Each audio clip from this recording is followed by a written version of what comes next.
Good evening champions, आपका हमारे channel पे स्वागत है भाई। हमारे चैनल का नाम है मैथ विद मोनू मास्टर भाई। ठीक है, तो पिछली वीडियो तक हमने भी पिछली वीडियो में इस एक्सरसाइज के हमें 6 क्वेश्चन करवा दिए थे भाई। अगर वहाँ तक अगर आपको कोई प्रॉब्लम है तो कमेंट बॉक्स में आप अपनी प्रॉब्लम को डाल सकते हो भाई। आपकी प्रॉब्लम को नेक्स्ट वीडियो के अंदर समझा दिया जाएगा भैया। अगर आप हमारे चैनल पे न्यू है तो आप हमारे चैनल पे विजिट करें और प्लेलिस्ट में जाकर अपनी क्लास से संबंधित जो वीडियो आपको देखनी है आराम से देखो भाई, फिर प्रैक्टिस करो। ठीक है, इस वीडियो के अंदर हम भी 7th क्वेश्चन करेंगे। 6 क्वेश्चन आपके पहले मैंने करवा दिए थे भाई।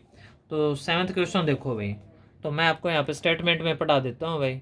तो 7th क्वेश्चन क्या रहेगा इसके अंदर, ये 7th question, write the relation R is equal to X comma X cube, X is a prime number less than 10 in a roster form में। इसमें जो आर सेट बिल्डर फॉर्म में गिवन है ये, इसको रोस्टर फॉर्म में convert करना है भाई ये। ठीक है, कंडीशन मैंने ऑलरेडी बोर्ड पे नोट करा के भाई, वहां पे देख लेना भाई। अब देखो भाई, तो यहाँ पे क्या दे रखा है, R is equal to X comma X cube and X is a prime number less than 10 भाई। ये कंडीशन दे रखी है भाई।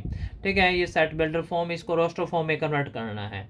तो एक्स आपका जो नंबर होगा भाई, अपना प्राइम नंबर होगा, लेस देन 10 होगा, तो एक्स की अपनी वैल्यू लिखो भाई। तो एक्स इज इक्वल टू भाई, एक्स की जो वैल्यू होंगी भाई, ठीक है, प्राइम नंबर है और प्राइम नंबर के अकॉर्डिंग सबसे पहले आपका 2 प्राइम नंबर होगा, फिर आपका 3 होगा भाई, फिर आपका 5 होगा, फिर आपका 7 हो जाएगा भाई। ये सारे अपने क्या होंगे, प्राइम नंबर। लेस देन 10 है तो आगे जाओगे तो 11 आएगा, तो वो क्या हो जाएगा, मोर देन 10 हो जाएगा। तो ये 4 ही प्राइम नंबर बनेंगे। और प्राइम नंबर वो होते हैं जिसके ओनली 2 फैक्टर हो गई। प्राइम नंबर क्या होते हैं, जिसके केवल 2 ही फैक्टर होते हैं, वो सभी प्राइम नंबर होते हैं। तो ये सारे नंबर ऐसे हैं जिसके केवल 2 फैक्टर है। एक तो ये 2 है अपने आप से डिवाइड होगा, एक 1 से डिवाइड होगा। ठीक है, ये आपके प्राइम नंबर होंगे भाई। आप ये देखो भाई, ये जो कंडीशन दे रखी है एक्स एंड एक्स क्यूब भाई, मीन्स ये ऐसे दे रखा है कि यहाँ पे जो y इज इक्वल टू भाई, आपको पता है शुरू में ये x होगा, ये y का फंक्शन है भाई ये। तो यहाँ पे जो y की वैल्यू दे रखी है भाई, तो y इज इक्वल टू क्या दे रखा है, एक्स क्यूब गिवन है भाई। ये क्या गिवन है, ये एक्स क्यूब भाई। समझ में आई बात आपको ये। तो यहाँ पे x की वैल्यू रख दो भाई, तो हम पुट करेंगे भाई, तो x इज इक्वल टू 2 रख दिया भाई। तो y की वैल्यू क्या आ जाएगी भाई, 2 का क्यूब हो जाएगा।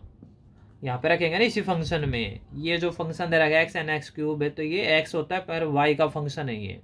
तो 2 की पावर 3 क्या हो जाएगा, 8 आ जाएगा भाई। फिर एक्स के वैल्यू हम क्या पुट करेंगे, नेक्स्ट 3 भाई। तो वाई इज इक्वल टू क्या हो जाएगा, 3 का क्यूब भाई। 3 का क्यूब क्या हो जाएगा, 27। फिर इसके बाद हम एक्स की वैल्यू 5 रखेंगे भाई, सारी ये वैल्यू लेनी है भाई। तो वाई इज इक्वल टू क्या हो जाएगा, 5 का क्यूब। 5 का क्यूब की 5 की 3 टाइम मल्टीप्लाई कर लेना, यही आएगा भाई। फिर x इज इक्वल टू क्या लेंगे, 7।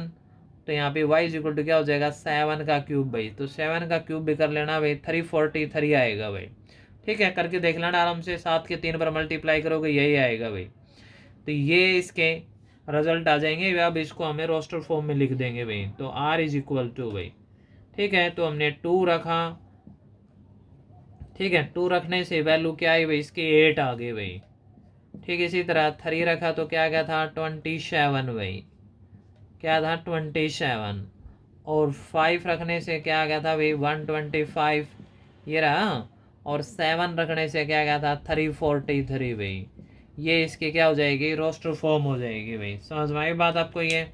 ठीक है, तो यहाँ से हमने देखो x की वैल्यू रखी है भाई ये, और y के फंक्शन ये एक्स एक्स क्यूब, ये y हो गया। ये x है, यहाँ पे y होता है, ऑर्डर पेयर में x और y। तो y का फंक्शन एक्स क्यूब दे रखे हैं, मीन्स x की वैल्यू ये लेनी है हमें, लेस देन 10 प्राइम नंबर लेने हैं। तो 2 रखेंगे तो 2 का क्यूब क्या हो जाएगा, 8। 3 रखेंगे इसके अंदर रखना, इस फंक्शन के अंदर, तो ये 3 का क्यूब क्या हो जाएगा, 27। यहाँ पे 5 है, फिर 7, तो ये आपकी क्या हो जाएगी, रोस्टर फॉर्म भाई। सिर्फ इतना ही पूछा है भाई।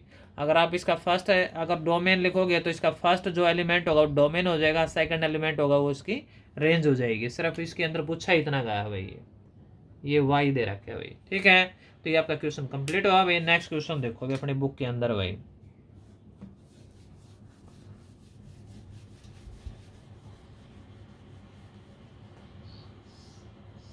8th क्वेश्चन पढ़ो भाई अपने बुक के अंदर, देखो बुक अपने साथ में रखा करो भाई। ठीक है, जितना आप बुक में अच्छा एक दो बार पढ़ोगे फिर आपको पढ़ाया भी जाएगा तो अच्छा समझ में आएगा भाई। ठीक है, तो इसका 8th क्वेश्चन क्या दे रखा है वो देखो भाई, तो ध्यान से देखो भाई, आपको दिखाई देगा, कोई बात नहीं है। 8th क्वेश्चन भाई, यहाँ पे क्या दे रखा है, लेट ए सेट दे दिया भाई एक्स वाई जेड भाई, फिर बी सेट है 1 और 2 भाई, तो हमें क्या बताना है, find the number of relation from A to B, हमें इसके नंबर ऑफ रिलेशन ही बताने हैं भाई। ठीक है, तो क्वेश्चन स्टेटमेंट आपको दिखाई दे रही होगी भाई, अब हम आपको क्वेश्चन समझा देता हूँ भाई। ठीक है भाई, आप बोर्ड पे देखो भाई, तो अकॉर्डिंग टू स्टेटमेंट भाई, तो इसमें क्या दे रखे हैं भाई, तो सबसे पहले भाई क्वेश्चन नंबर 8 भाई, तो इसमें ए सेट गिवन है आपका भाई ये, तो ए सेट के जो एलिमेंट है एक्स वाई और जेड है भाई, फिर बी सेट जो है, बी सेट के एलिमेंट क्या दे रखे हैं आपके भाई 1 और 2 है भाई, तो स्टेटमेंट में आपको बताना भी find the number of relation A to B भाई, क्या बताने हैं, नंबर ऑफ रिलेशंस बताने हैं ए टू बी भाई, ए से लेकर बी तक जो नंबर ऑफ रिलेशंस बनेंगे भाई। तो देखो भाई पहले इसका नंबर देखो भाई, नंबर ऑफ एलिमेंट कितने हो जाएंगे ए के अंदर भाई, नंबर ऑफ एलिमेंट, इसके एलिमेंट काउंट करो 3 हो जाएंगे भाई, इसके एलिमेंट काउंट करो भाई कितने हो जाएंगे 2 हो जाएंगे भाई। अब नंबर ऑफ रिलेशंस देखो भाई, number of relation, number of relations from A to B, तो ये नंबर ऑफ रिलेशंस का फॉर्मूला क्या रहेगा भाई, 2 की पावर भाई, यानी ए के एलिमेंट में मान लो मैंने एम मान लिए, फिर बी के एलिमेंट मैंने क्या मान लिए हैं, तो ये 2 की पावर एम एन हो जाएगा भाई। ठीक है, तो इसके जो नंबर ऑफ एलिमेंट है वो एम का काम करेंगे, इसके जो नंबर ऑफ एलिमेंट है वो एन का काम करेंगे भाई, यानी कि एम है फर्स्ट सेट के नंबर ऑफ एलिमेंट, एन है सेकंड सेट के नंबर ऑफ एलिमेंट, तो नंबर ऑफ रिलेशन निकालने का ये फार्मूला होता है। नंबर ऑफ सबसेट का भी होता है 2 की पावर एन, लेकिन उसमें एक ही सेट होता है, इसमें एक से ज़्यादा सेट होते हैं भाई, तो उसका फार्मूला निकालने का यही रहेगा भाई। तो 2 की पावर एम, एम यहाँ पे क्या हो जाएगा 3, मल्टीप्लाई में भी मल्टीप्लाई में है एन आपका क्या हो जाएगा 2 भाई, तो ये आ जाएगा 2 की पावर 6 आ जाएगा भाई, और 2 की 6 टाइम मल्टीप्लाई करेंगे, 2 की 6 बार मल्टीप्लाई, मतलब 2 गुणा 2। ठीक है, ऐसे करके देख लेना भाई, 2 की 6 टाइम मल्टीप्लाई करोगे तब का आ जाएगा 64 आ जाएगा भाई, मल्टीप्लाई करके देख लेना। आगे बात समझ में, 2 दूनी 4, 4 दूनी 8, 8 दूनी 16, 16 दूनी 32, 32 दूनी 64 भाई, तो ये नंबर ऑफ रिलेशंस आ जाएंगे किसी भी, यानी भी दो सेट के किसी के भी ऐसे अगर नंबर ऑफ रिलेशन निकालने तो फॉर्मूला यही रहेगा 2 की पावर में भी उसके कॉर्डिनल नंबर काउंट करो, इसके भी नंबर काउंट करो और पावर में उनके मल्टीप्लाई कर दो भाई 2 की पावर में। ठीक है, तो ये आपका 8th क्वेश्चन है भाई, कंप्लीट हुआ। 9th क्वेश्चन अपनी बुक में पढ़ो इस। ठीक है, मैं इतना इसको क्लीन कर देता हूँ भाई। 9th क्वेश्चन भाई, इस एक्सरसाइज का लास्ट क्वेश्चन, तो इस एक्सरसाइज का जो लास्ट क्वेश्चन दे रखा है भाई, इसमें बुक के अंदर देखो भाई, पहले आपको ही पढ़ाया जाएगा भाई, तो बुक के अंदर जो 9th क्वेश्चन गिवन है भाई, इसमें क्या दे रखा है भाई, let R be the relation on Z भाई, आर जो रिलेशन है वो जेड के ऊपर है डिफाइंड है भाई, आर इज इक्वल टू क्या दे रखा है, ए बी ऑर्डर पेयर हो गया such that A comma B belong to Z भाई, ए और बी दोनों ही जेड यानी इंटीजर है भाई, जेड यहाँ पे ऊपर। ठीक है, A minus B is an integer भाई, तो find the domain and range of R भाई, हमें डोमेन और रेंज निकालने हैं, ये इसकी स्टेटमेंट होगी भाई। ठीक है, अब क्वेश्चन बोर्ड पे देखो भाई, अब क्वेश्चन बोर्ड पे मैं नोट कर देता हूँ भाई, जो इसके अंदर मेन जो पॉइंट है भाई, एक तो इसके अंदर जो इसका आर जो सेट बिल्डर फॉर्म में दे रखा है पहले वो नोट कर लेते हैं भाई, ए और बी भाई such that A comma B belong to Z, Z यहाँ पे इंटीजर है और इसमें दे भी रखा है इनका relation A minus B is an integer. Okay, तो ये सेट बिल्डर फॉर्म में दे रखा है भाई, आर जो डिफाइंड होगा भाई इसमें दे रखा है R is relation on Z भाई, R is relation on Z. इस लाइन का ये इंपॉर्टेंस होता है भाई, हमें इसके डोमेन रेंज निकालने हैं। वैसे तो इस लाइन का ये इंपॉर्टेंस है कि आर का जो रिलेशन आएगा ना वो जेड के ऊपर डिफाइंड होगा, यानी जेड यहाँ पे क्या है इंटीजर है भाई, ए और बी दोनों ही एलिमेंट आपके इंटीजर होंगे भाई। ठीक है, तो इस केस में डोमेन और रेंज निकालनी है, तो जो कंडीशंस दे रखे हैं वो देखो भाई, इसमें दे रखा है भाई a minus B is an integer, ठीक है।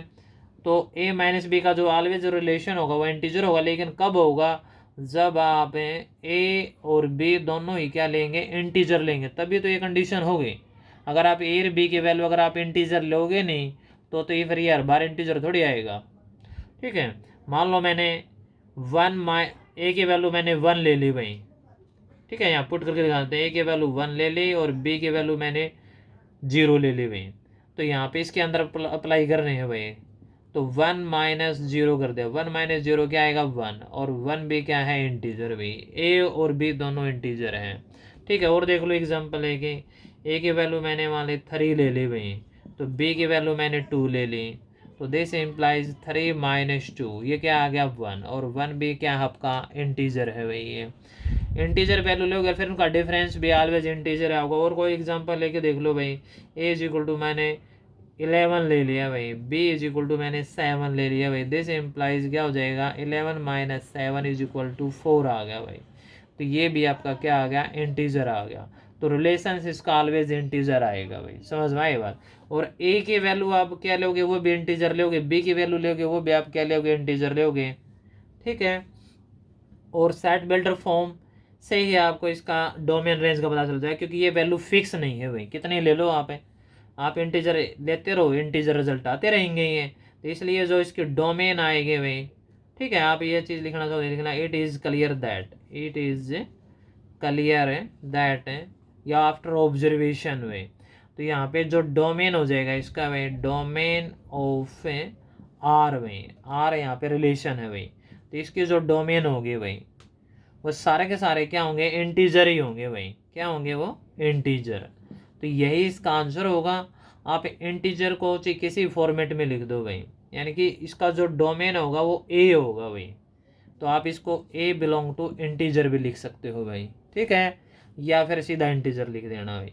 इतनी बात समझ में आ गई भाई। फिर इसकी जो रेंज होगी भाई वो भी क्या होगी, range of R B, range क्या होगा, इस ऑर्डर पेयर का सेकंड एलिमेंट होगा, सेकंड एलिमेंट क्या है बी, और बी बिलोंग टू क्या है भाई, इंटीजर है, तो आप इसको इंटीजर भी लिख सकते हो भाई। आगे बात समझ में आपको ये। तो ये क्वेश्चन आपका कंप्लीट हो जाएगा अभी 8th क्वेश्चन भाई, ओके। तो ये रिलेशंस दिखा रहा क्या था अभी, सेट बिल्डर फॉर्म में आर जो रिलेशन है वो ऑलवेज ऑन क्या है, इंटीजर पे होगा आपका ये। और इसमें हमने a माइनस बी का जो डिफरेंस है वो इंटीजर होगा, तो हमने a और b के कुछ एग्जांपल लेके हमने ये इसको कैलकुलेट किया है। तो ऐसे ये ऑब्जर्वेशन के बाद पता चल जाएगा कि ऑलवेज जो रिजल्ट आएगा वो इंटीजर ही आएगा भाई। तो इसलिए डोमेन ऑफ आर क्या होगी भाई, डोमेन इस ऑर्डर पेयर के अंदर देखोगे तो a होगा, a बिलोंग टू क्या है आपका z है, तो इसका मतलब z आपका क्या है, इंटीजर है। तो इसलिए रेंज ऑफ आर भाई, तो रेंज क्या होगा, इस ऑर्डर पेयर का सेकंड एलिमेंट होगा, सेकंड एलिमेंट क्या है आपका b है, और b किससे है, z से रिलेटेड है, तो वो भी आपका क्या होगा, इंटीजर होगा। तो यही डोमेन और यही रेंज होगी भाई, ठीक है। तो ये आपका क्वेश्चन कंप्लीट होता है, इस तरह आपकी एक्सरसाइज भी कंप्लीट होती है भाई। तो इस वीडियो के अंदर हमें ये, ठीक है, इसी एक्सरसाइज को कंप्लीट करवाएंगे भाई। नेक्स्ट वीडियो के अंदर हमें नेक्स्ट एक्सरसाइज करवाएंगे भाई, वह वीडियो वो आपको बहुत ही जल्द मिलेंगे भाई। अगर आपको वीडियो अच्छी लगती है तो आप इसको लाइक और शेयर भी कर दिया करो भाई, अपने दोस्तों के पास भी शेयर कर दिया करो भाई, ठीक है, ओके। मन करके पढ़ते रहो, आगे बढ़ते रहो भाई। जय हिंद, जय भारत भाई।